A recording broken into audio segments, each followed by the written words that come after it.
Hi folks, here's part 4 of our DMF flywheel gearbox out jobby on our Mondeo MK3. Keep watching.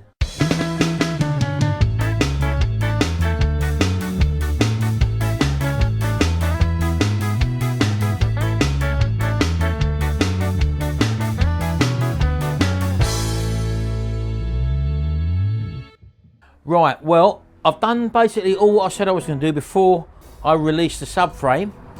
And that's the stage we're at now. So we've basically unclipped everything that was onto the subframe. We've disconnected the steering column. We've disconnected any items that was in our way. Yeah, the only thing I haven't done, which we're going to do first, is to undo the gearbox mounting bracket, which is on this side of the car. So we'll have a look at that in a second. What I've decided to do, once I drop the subframe, as you know, the lower wishbones come off with that. And I was just going to replace the ball joints at the end. Well, what I've actually done, I've actually gone and bought the complete wishbones for both sides. I think it's something like about £55, something like that. They're all brand new bushes, so I've got them. And I've also got the anti-roll bar bushes as well, because that's got to come out when I lower the subframe. So for the sake of doing that, I'm going to be replacing them as well. So basically, apart from the 2 track rod ends on the end of the steering rod, everything else in the front suspension would have been changed. So if you're going to strip it down that far, the parts ain't really that dear, so you might as well just do it. Well, I have anyway, so that's that. What I can do is actually lower the subframe. And to do that, as I say, I've got to lower the front and back of the subframe, but lower the back about 150 millimeters, which is probably about 15 centimeters, that much. And that means that I can gain access to the 2 18mm bolts, one either side, to undo the steering rack. And then I've got to tie the steering rack up before I can finally lower the subframe down, because that's the only thing really now that is still attached to the subframe. So most of your things on your subframe, apart from your suspension, which you disconnect to either side, there's some pipe work, brackets that are fixed to the front of it on the front beam there, and also at the back you've got the 2 bolts, the 2 18mm bolts that hold the actual steering rack onto the subframe. So I'm going to work on lowering that down now, just enough so I can gain access to them bolts, and then we'll undo it and actually tie the steering rack up. Right, okay, we're under the car now, and what I've actually done, I've gone and sprayed around all the mounts. There's only 4 of them, with some black paint all the way around, so I can see, once I've lowered the subframe, exactly the location where it goes back. I've done that in the front, and what I've also done is I've just put a big piece of wood across the subframe now, so that as I lower, the jack will take the weight of it, because I want to lower the back, as I say, by about 150mm, so that I can actually gain access to the steering rack and undo them bolts there. So I'm going to start off by undoing the front 2 first. And as I say, these are 21mm, and I'm expecting these to be extremely tight, so I'm going to have to get me extension bar for me driver. Now ideally you could use an impact wrench here, which I've got, but I'm doing it this way just to help people who haven't got access to a compressor. So there you go, put it on there.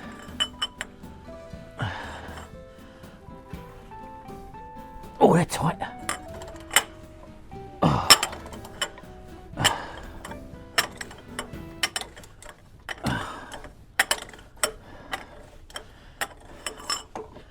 Right, that's one.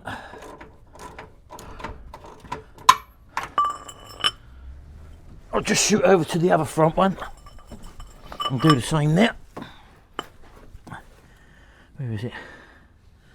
Up in there. God, they are tight.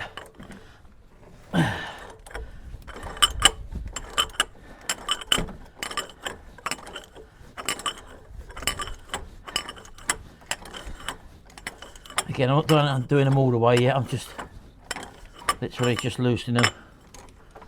Right, so we've also got these 2 10mm nuts here as well. So, oh, they're also tight as well. Didn't expect them to be that tight. There we go. Right, that's one. I'll just shoot over to the other front one and do the same there. Where is it? Up in there. Again, I'm not doing them all the way yet, I'm just literally just loosening them. Right, so we've also got these 2 10mm nuts here as well. So, oh, they're also tight as well. Didn't expect them to be that tight.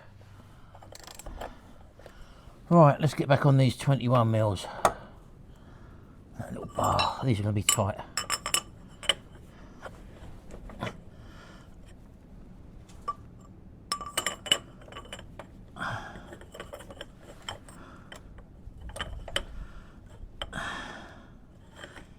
In fact, do I really need that extension on there?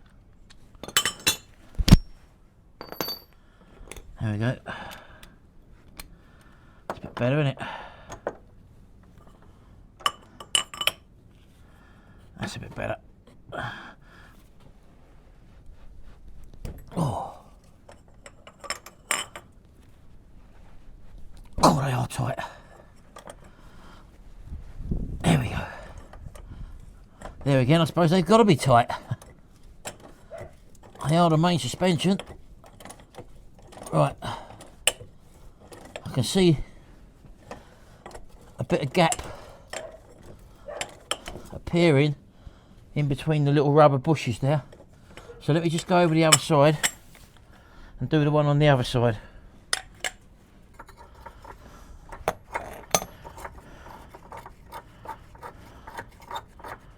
Right, that's that one fully out.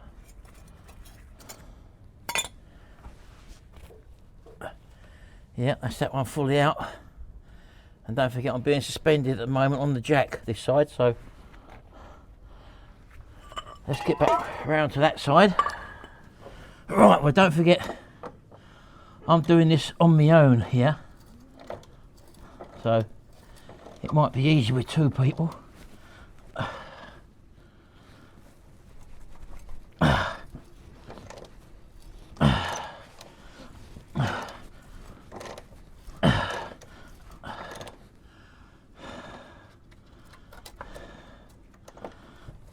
Oh, it's a bit stiff.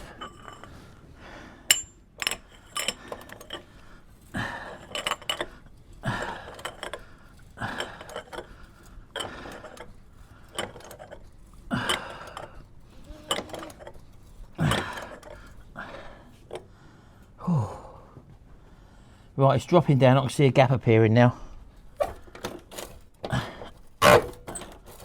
Oh. You ain't going to believe this. This nut, wherever this screws into, up there, the nut thread insert, which will be something like this. There'll be an insert in there which will be welded in from the back, is spinning. Oh my God. On about problems on top of problems now. So basically, no matter how many times I turn this bolt, it's not going to come out because the inside is actually spinning. Oh God, ain't it a blinking job? As you can see, look, the subframe's dropping down lovely, as you can see there. But the bolt has come adrift from its spot weld inside there, the nut on the inside. So I'm going to have to cut through this bolt so that I can carry on to drop this down, and then I've got to deal with refixing a fixing inside this member here. I don't believe it. I'll see you in a minute.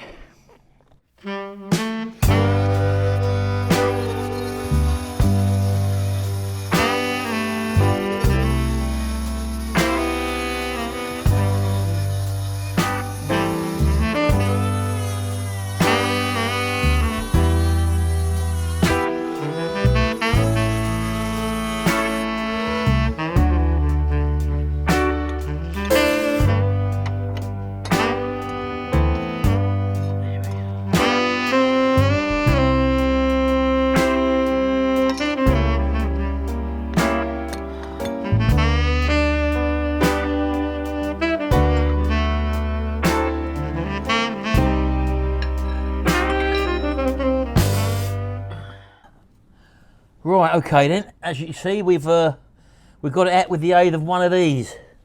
Now, this is I think it's an easy Dremel tool bit, not the actual tool itself, just a bit. And it's one of these, if you pull down half a turn and the wheels come off. Now these wheels are a lot more thicker and durable than the original ones with the little screw in the middle. And I don't know if you can see that properly because you probably ain't zoomed in properly, but it's a little easy EZ tool bit made by Dremel. I think it's about $12.99 or something like that. But you pull back a shank, you slide that on, then turn your disc through 90 degrees, and then they lock in place. And sometimes, as you know, these do grab when you're drilling, and they won't shatter as easily as the other ones, them fins ones that you buy, you know. So ideal. Let's cut that through that in no time. If I was using that other disc, the other discs that come with them, the ones that break easily, I would have probably really struggled with that. So get yourself one of them little cutting tool and adapters for your Dremel. Perfect. Right, I've gone round and undone the 2 front bolts and all now. So basically the subframe now is literally just hanging on the plank of wood I've put underneath here. And all I'm going to do now is lower the subframe probably to about 150 mil, 15 centimeters, and then we're going to see if we can gain access to undo them steering rack bolts that sit on the top of the steering frame and bolt through into the actual subframe. We need to do that and then tie it up, obviously, because we've got to lower the subframe right the way down. So let's just drop this down a bit further first of all, and let's see if we can get to them bolts. Right, that's probably as far down as I can come. Now I'm going to have to obviously go underneath that. You can see that it's balancing there, and I need to obviously disconnect the subframe now from the steering rack. So that's what I'm going to try and do now. There's one of our nuts now for the, let me try and poke it. There's one of the 18 mils there for the steering rack that mounts to the subframe. So I've got to undo that one, and there's also one on the other side. So I'm going to try and do that now. I had to get an extension through this hole here just to get it initially started. You can't see me undoing this, I know, but I'm doing it by hand now. And there we go. There it is. That's one of the steering bolts out, steer for the steering rack. And now, as you can see there, to try and do the same from the other side. As I say, I was able to gain access through here, but this little hole here, but realistically you might have to take this inner plastic wheel arch off to give you more of a swing. So I'm going to do the other side now, and I'll be back in a minute. Right, okay then. Everything is unbolted, and now it's time to hopefully try and drop the subframe. Moment of truth.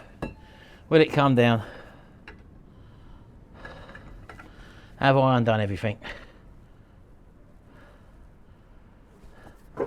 Here, look, look, look, look.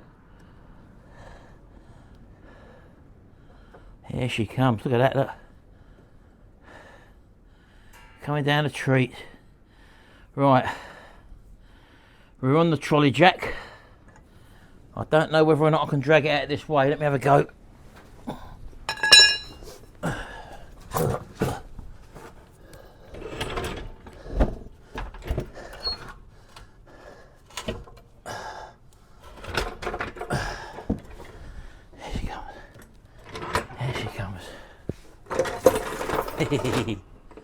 Here she comes. There she comes.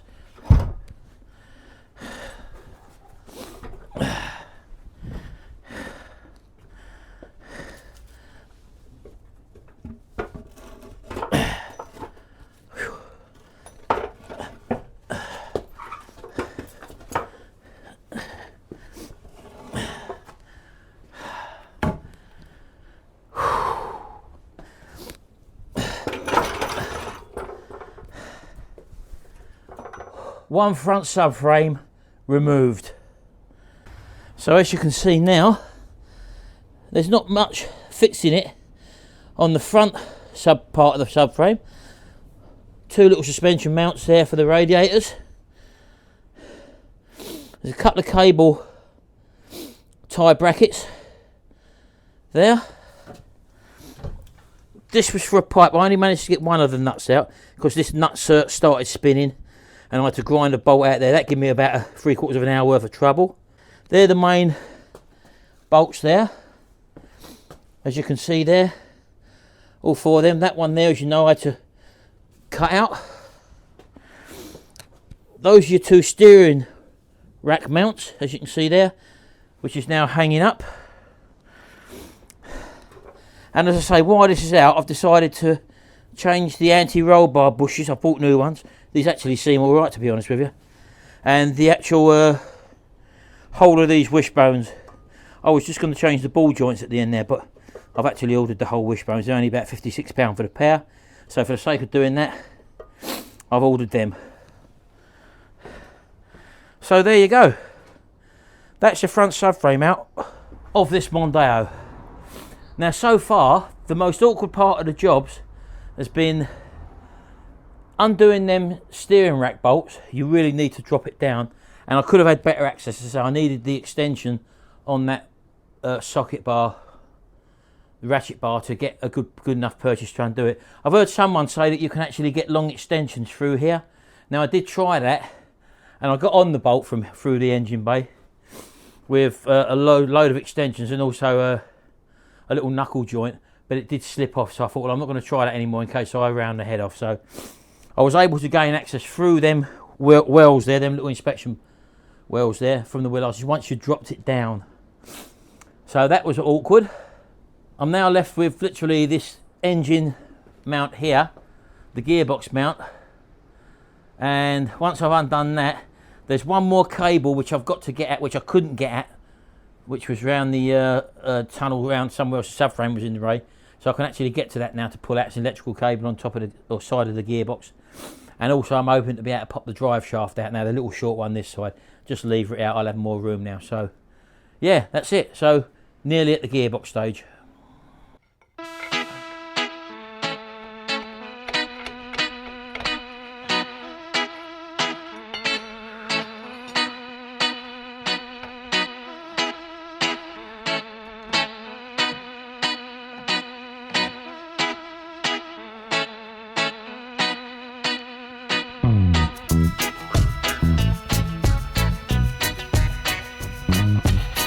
Right, now I've got the drive shafts out and everything's lowered down. I don't know whether you can see, but that's that socket I was telling you about earlier on, the electrical socket. It's actually held in by an 8mm nut at the top, so you have to undo the 8mm nut. That's why I couldn't pull it off, and then you can withdraw it by all accounts. And hopefully that should just pull off now. There we go.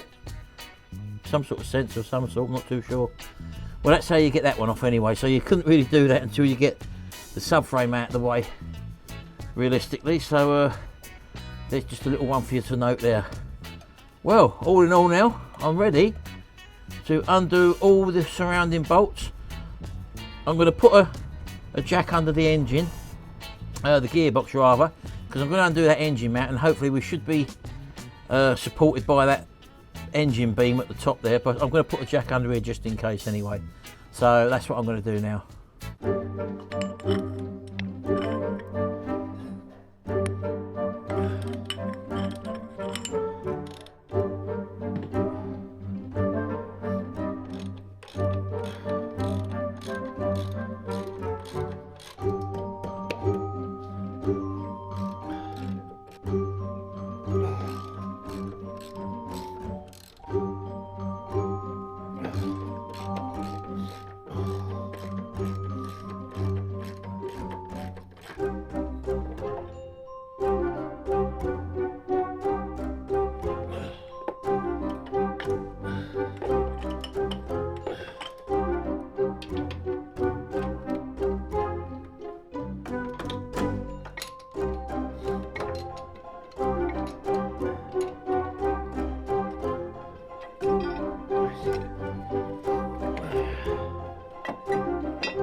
Right, as you can see, that I also took out that big bracket there, just to make life a little bit easier.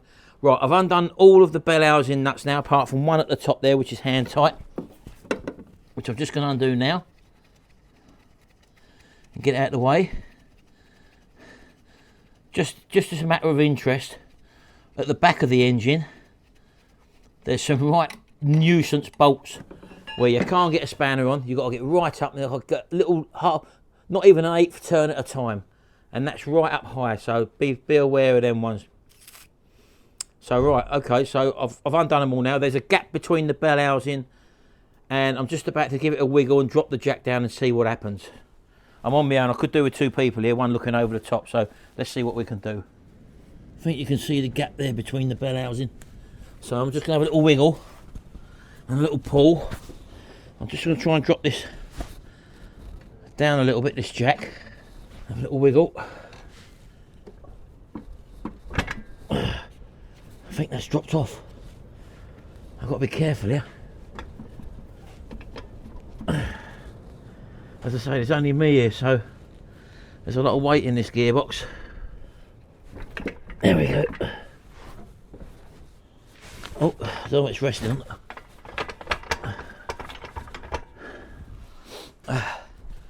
Right, it's getting dark. I've got the gearbox nearly out, as you can see, but I could really do with another person on top here, just sort of maybe with some rope wrapped around it so that you can take the weight of it. So I'm going to wait until tomorrow when I've got Gary to give me a hand, and we'll finally get the gearbox out. So I'm a little bit peeved off with that bleaking bolt from the subframe, which I've got to sort out now, but that's typical of what happens and these sort of things that could happen to you. So just to show you that I've come against that sort of problem, and anyway, that's another story. We'll definitely have this out tomorrow. Right, it's the next day now. Gary's here. It's a lot brighter, and what I've actually done as well, I've taken, there's an inner shield, like some sort of a splash guard on the inside, which is held on by 4 10mm nuts. So I've taken that off as well, and that's given me a whole lot more access. So Gary's going to stay at the top here. We've just lowered the engine by just dropping this down, the bracket here, and it's tipping downwards now. And he was lowering that down while I was lowering the jack down. So let's go underneath now and see if we can wiggle this gearbox free.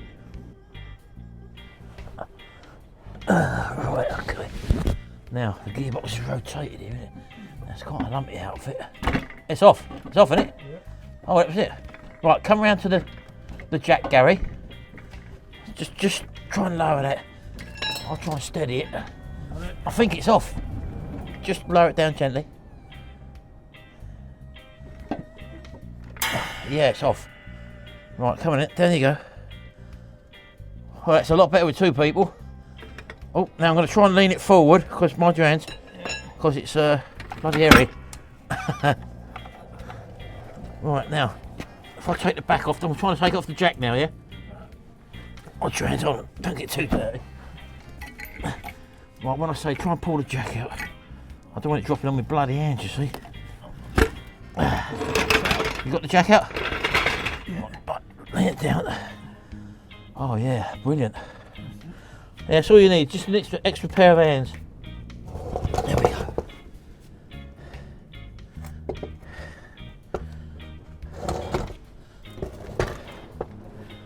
There we go. Gearbox out. That took about 5 minutes from Gary turning up. So let's just have a little look underneath at the dual mash flywheel. So here's the dual mash flywheel and the clutch assembly. Here, look at this, look. Can you see that? See that, Gary? That was that knocking and clunking sound that you hear when your dual mash flywheel goes. Look at that, look. That wouldn't have lasted much longer, look. There we go. That's a knackered DMF, dual mash flywheel, which is this thing here. There we go. And that's what we was driving around with that noise for a couple of weeks. Clanking and clanking. Not long before that would have exploded, and that could have done your gearbox some serious damage as well. Right, well there we go. That's how you get, in a roundabout way, with the few problems that we've had as well, the clutch and gearbox and the subframe out of a Mark III Mondeo. That's how I've done it anyway. Well, that's probably not quite to the manual, because there's a lot of things in the manual that you come across which they don't actually specify, things like certain fixings and that, and how awkward certain bolts are. As I said, like the 2 bell housing bolts that come in from the other side, high up at the back of the engine, and you can really only get your finger, one finger on it, and it's really, really awkward, and it's about an 1/8 turn at a time. So yeah, that's it. I'm going to leave this video here now, and in the next video obviously we'll be taking a look at the DMF, this broken DMF, and also take this clutch off, and we'll be comparing that to the new one as well. I can't put the subframe in yet, for the simple reason being that we've got to wait for the new wishbones to come and the new anti-roll bar bushes and all that, so I'll be refurbing that as and when the parts come. And we've also got to deal with that subframe bolt which is stuck in the actual subframe, and I might have to tackle that from above under the floor in the actual passenger wheel. Maybe there might be some sort of inspection plate there. If not, I have to cut a hole in there in the floor to get to the nut in the back where the weld's broken off, and then I'll have to re-weld in the new nut. So yeah, anyway, I hope you've enjoyed this video. Hope it's been a little bit enlightening for you. So we'll see you again in the next video. Till then, bye for now.